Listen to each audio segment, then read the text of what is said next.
Македонска државна и црковна делегација предводена од претседателот на Република Македонија Ѓорѓе Иванов утре ќе присуствува на церемонијата на канонизација на мајка Тереза во Ватикан. Церемонијата ќе се одржи на плоштадот Свети Петар, а на неа поглаварот на Римокатоличката црква папата Франциск ќе ја прогласи мајка Тереза за светица. Посебно место на свеченоста ќе имаат Република Македонија, заедно со Република Албанија и Република Индија, како земји на нејзиното раѓање, потекло и мисија.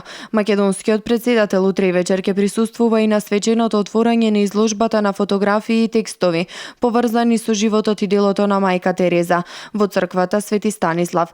Мајка Тереза беше добитник на Нобелова награда за мир, а нејзиниот чудотворен карактер беше признат од Римокатоличката црква.